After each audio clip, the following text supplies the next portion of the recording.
Hello beautiful people, welcome back to my channel. నేను మీ కుమారిని. అందరూ ఎలా ఉన్నారు? నేనైతే చాలా బాగున్నాను. ఐ హోప్ ఈ స్పెషల్ వీడియో కోసం మీ అందరు ఎంతగానో వెయిట్ చేస్తున్నారని అనుకుంటున్నాను. అవును అనుకుంటే తప్పకుండా కామెంట్ చేయండి. ఎందుకంటే నేను చాలా రోజుల నుంచి చెప్దాం అనుకొని దాచిపెట్టిన ఒక సీక్రెట్ అనమాట ఇది. అయినా సీక్రెట్గా దాచిపెట్టినా కూడా మీరందరూ కూడా కామెంట్ సెక్షన్లో నన్ను అడుగుతూనే వస్తున్నారు ఇన్స్టాగ్రామ్లో. అండ్ కొంతమందికి నా పర్సనల్ నెంబర్ తెలుసు అనమాట సబ్స్క్రైబర్స్కి. సో వాళ్ళు కూడా అడుగుతున్నారు నిజమా నిజమా అని చెప్పేసి. సో మీ అందరూ గెస్ చేసినట్టుగానే yes guys, I'm pregnant and this is my second pregnancy.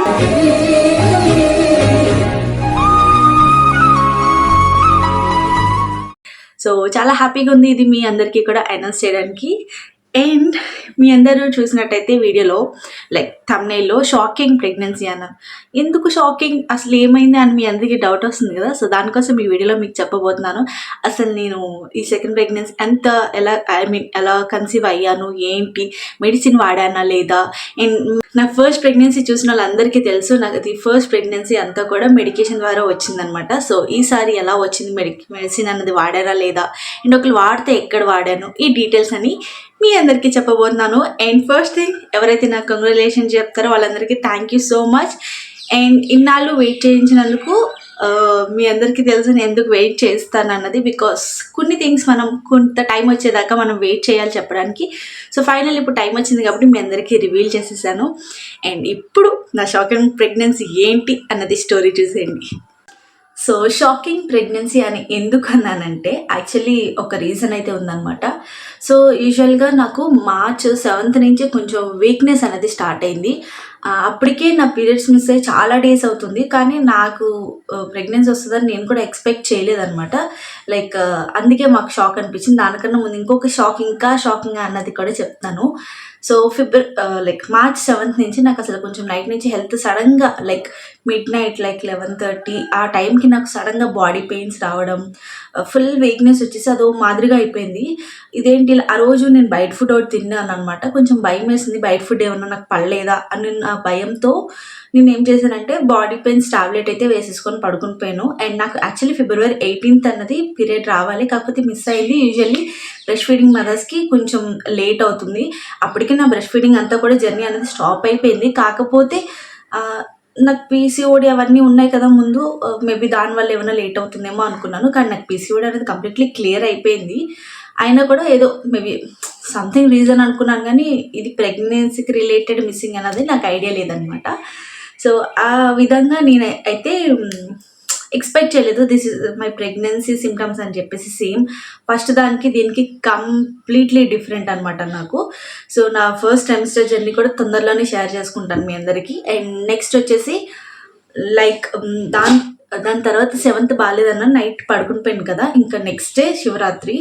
So చాలా చాలా చాలా చాలా వీక్నెస్ వచ్చింది నాకు, అదో మాదిరిగా అయిపోయింది. నేను లైక్ ఎలా అంటే అసలు కూర్చోబుద్ధి కావట్లేదు, పడుకోబుద్ధి కావట్లేదు, తినాలని లేదు, అది మిక్స్డ్ ఫీలింగ్ అనమాట. అదో రకంగా అయిపోయింది. ఆ రోజు మా డాడీ వచ్చారు. యాక్చువల్లీ మా మమ్మీ ఊరు వెళ్ళారు, మా డాడీ వచ్చారు దగ్గరికి. మా హస్బెండ్ కూడా డ్యూటీకి వెళ్ళిపోయారు, బికాస్ శివరాత్రి కాబట్టి చాలా బిజీ ఉంటారు. సో తను కూడా వెళ్ళిపోతే మా డాడీ ఉంటే మా డాడీ రావడం, తనే కుక్ చేసి నాకు పెట్టారనమాట. ఎందుకంటే నేను అంత వీక్గా అవ్వను. యూజువల్గా నేనేమనుకున్నానంటే నాకు లో బీపీ ఉంది. సో సమ్ టైమ్స్ ఏంటంటే బాగా వీక్నెస్ వచ్చేసి సిలైన్ పెట్టుకుంటే కానీ సెట్ అవ్వదు అనమాట, అంత రేంజ్లో వస్తుంది ఒక్కోసారి. సో ఆ రీసెంట్ టైమ్స్లో కూడా సేమ్ అలాగే ఉండే అనమాట. అప్పుడు కూడా సిమ్టమ్ ఇలాగే ఉండే నాకు. సో మేబీ బీపీ ఏమైనా డౌన్ అయిందేమో అని అనుకున్నాను. సరే అని చెప్పేసి ఓఆర్ఎస్ తాగాను. అండ్ లైక్ ఓఆర్ఎస్ పౌడర్ ఇవన్నీ తాగాను. అయినా కూడా నాకు సెట్ అవ్వట్లేదు. నాకు అర్థం కాలేదనమాట. మెయిన్ ఏంటంటే నా మైండ్లోకి ఇది ప్రెగ్నెంట్ అని అనిపించలేదన్నమాట మెయిన్.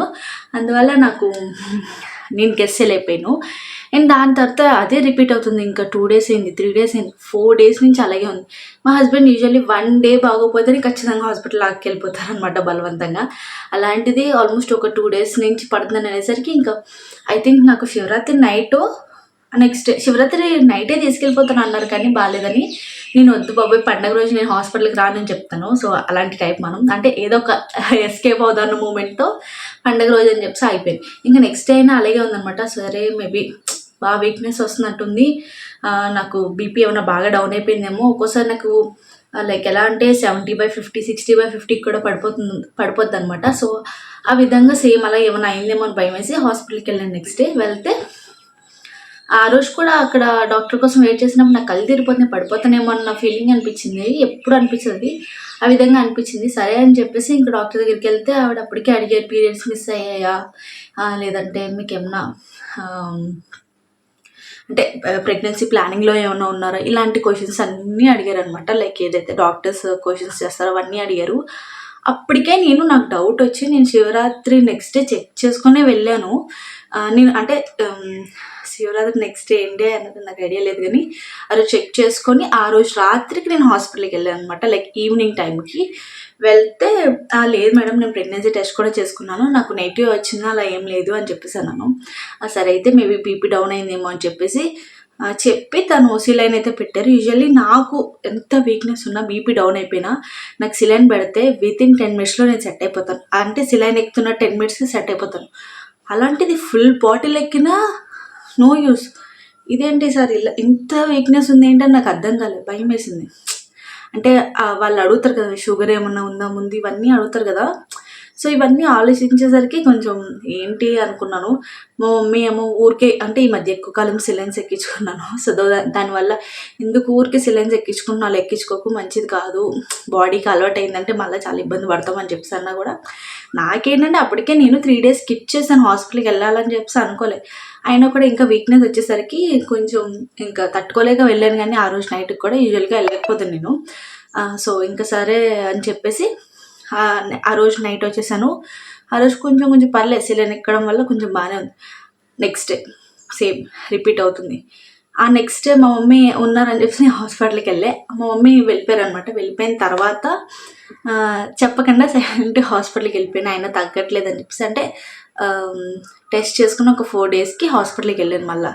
అంటే అప్పుడు మీకు నెగిటివ్ వచ్చిందన్నాను కదా. సో మళ్ళీ సేమ్ ఇలాగే రిపీట్ అవుతుంది, తగ్గట్లేదు. 1 week అయిపోయింది లిటరల్, అప్పటికే తగ్గట్లేదని చెప్పి హాస్పిటల్కి వెళ్తే మేడం అన్నారు, ఫస్ట్ ప్రెగ్నెన్సీ టెస్ట్ చేద్దాము, దాని తర్వాత ఒక లేదు అనుకుంటే మేబీ ఏదన్నా హెల్త్ ఇష్యూ ఏమైనా ఉందేమో అవి చూద్దాము అని చెప్పేసి అన్నారు.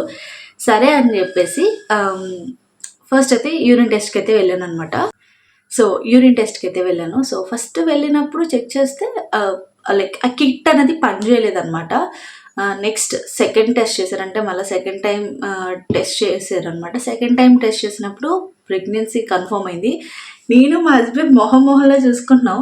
అసలు చెప్పలేను ఆ ఫీలింగ్. అంటే ఒక హ్యాపీనెస్ కాదు, ఒక బాధ కాదు, అదో మాదిరి షాకింగ్గా అనిపించింది, చాలా షాకింగ్గా. ఇదేంటి 4 days బ్యాకే కదా చెక్ చేసుకున్నాను, ఏమన్నా లైక్ కిట్ ప్రాబ్లమా? కిట్ ప్రాబ్లమ్ అయినా అంత థిక్ లైన్ రాదు కదా, అంటే లైట్ లైన్ కూడా రాలేదు, థిక్ లైన్ వచ్చింది. ఇదేంటి, నేను మా హస్బెండ్ ఇంకా చూసుకొని మొహాలు చూసుకొని నవ్వుకుంటున్నాం అనమాట. సో నాకు మా ఇద్దరికి అర్థం కాలేదు. సో దాంతోడు ఒక రకమైన చిన్న డిప్రెషన్ స్టార్ట్ అయిపోయింది నాకు సెకండ్ ప్రెగ్నెన్సీ కన్ఫర్మ్ అయిపోగానే. అమ్మో టోషిత్ జస్ట్ ఇంకా 3 years, నేను హ్యాండిల్ చేయగలనా, అప్పుడే వచ్చింది, చాలా భయం వేసింది. లిటరల్లీ 1 week అయితే కొంచెం భయపడిపోయాను నేను, ఇదేంటి ఇలా ఇలా అని చెప్పి చాలా భయపడ్డాను.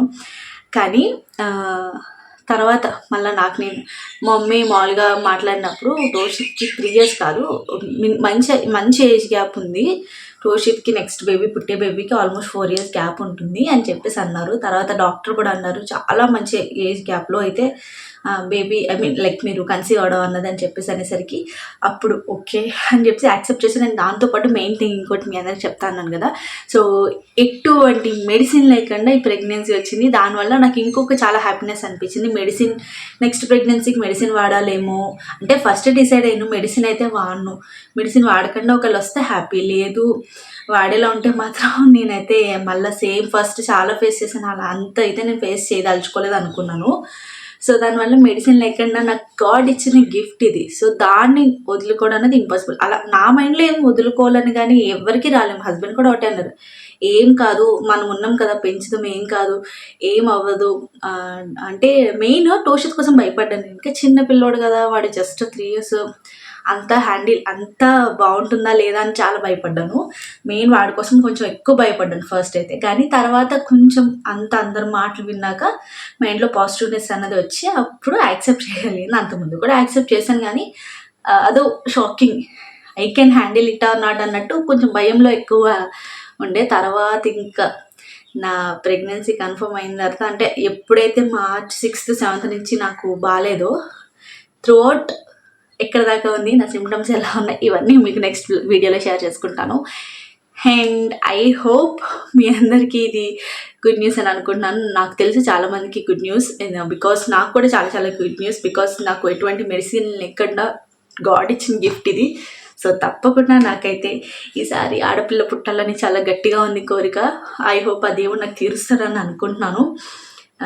ఎవరు పుట్టినా ఓకే, నాకు ఒకవేళ అబ్బాయి పుట్టినా ఓకే, కానీ ఒక చిన్న కోరిక, అమ్మాయి ఉంటే ఆ అందమే వేరు. అంటే లైక్ ఇంటికి మహాలక్ష్మి అంటారు కదా, సో ఆ విధంగా అమ్మాయి ఉంటే ఆ ఇంటి కలే వేరు కదా.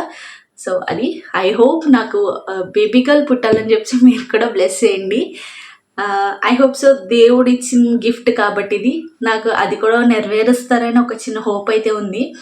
సో ఎనీవే, ఎవరు పుట్టినా హెల్దీగా పుట్టాలి, ఒక పర్సెంటేజ్ అయితే అమ్మాయి పుట్టాలని ఎక్కువ ఉందనమాట. సో అది, this is my second pregnancy. Happy news and shocking news. I hope ఈ వీడియో మీ అందరికీ నచ్చిందని అనుకుంటున్నాను.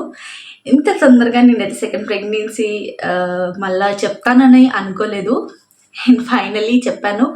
అండ్ అంతే, ఈ వీడియో ఇక్కడ దాకానే చెప్పగలను. నాకు ఇంకేం మాట్లాడాలో కూడా అర్థం కావట్లే. అండ్ నెక్స్ట్ వీడియోస్ మీ అందరికీ కూడా ప్రెగ్నెన్సీకి రిలేటెడ్ వస్తాయి, తప్పకుండా చూస్తూ ఉండండి. బికాస్ నాకు కొంచెం ఫస్ట్ ప్రెగ్నెన్సీకి సెకండ్ ప్రెగ్నెన్సీకి డిఫరెన్స్ ఉంది. అండ్ సిమ్టమ్స్ డిఫరెన్స్ కానీ లేదంటే ఎవ్రీథింగ్ ప్రతిదీ డిఫరెన్స్ ఉందన్నమాట. సో దానికోసం అవన్నీ కూడా మాట్లాడతాను. నేనేం ఎక్స్పీరియన్స్ చేశాను, మీరేం చేయకూడదు, ఇలాంటి థింగ్స్, టిప్స్ అండ్ ట్రిక్స్తో ప్రతిదీ కూడా షేర్ చేసుకుంటాను నా నెక్స్ట్ వీడియోస్లో. అలాగే మా పేరెంట్స్, మా అత్తయ్య మామయ్య వీళ్ళందరి రియాక్షన్స్ కూడా వచ్చే వీడియోలో షేర్ చేసుకుంటాను. ఓకేనా? And thank you so much for watching. Love you guys. Bye. Take care. See you soon.